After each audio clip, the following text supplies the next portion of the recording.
Harihara Veeramallu cinema box office run గురించి ఇప్పుడు ఎవరు మాట్లాడటం లేదు. విడుదల రోజు హంగామా చేసిన రెండో రోజుకే ఆ హైప్ తగ్గిపోయింది. శనివారం ఆదివారాల్లో కొంత బుకింగ్స్ మెరుగుపడ్డాయన్న ఈ సినిమాకు ముందుగానే మంచి టాక్ వచ్చి ఉంటేనే వర్కౌట్ అయ్యేది అనే అభిప్రాయమే ఎక్కువగా కనిపిస్తోంది. ఇక ఈ వీకెండ్ కి ప్రేక్షకుల దృష్టి మరో 2 సినిమాల వైపు మళ్లింది. సోషల్ మీడియాలో వచ్చిన సమాచారం అడ్వాన్స్ బుకింగ్స్ ఆధారంగా చూస్తే హిందీ సినిమా సయ్యారా మరియు Telugu dubbing movie Mahavatar Narasimha weekend కి మంచి ఆకర్షణగా నిలుస్తున్నాయి. సయ్యారా పెద్దగా పరిచయం లేని నటులతో తీసిన ఈ సినిమాను డైరెక్టర్ మేహిత్ సూరి చాలా బాగా హ్యాండిల్ చేశాడు. యూత్ జెన్జీ ఆడియన్స్ ను టార్గెట్ చేస్తూ కథను ఆకట్టుకునేలా తెరకెక్కించారు. ఇప్పటికే ఈ సినిమా 500 కోట్ల గ్రాస్ మార్కెట్ ను టచ్ చేయబోతుందన్న బజ్ ఉంది. మహావతార్ నరసింహ ఫ్యామిలీస్ చిన్నారుల్ని ఆకట్టుకుంటుంది. Telugu dubbing, animation, 3D format వంటి అంశాలు ఈ సినిమాకి ప్లస్ అయ్యాయి.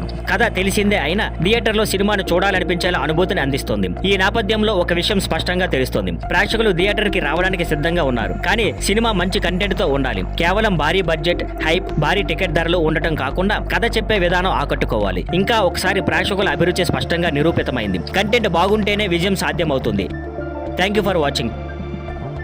Please like, share and subscribe.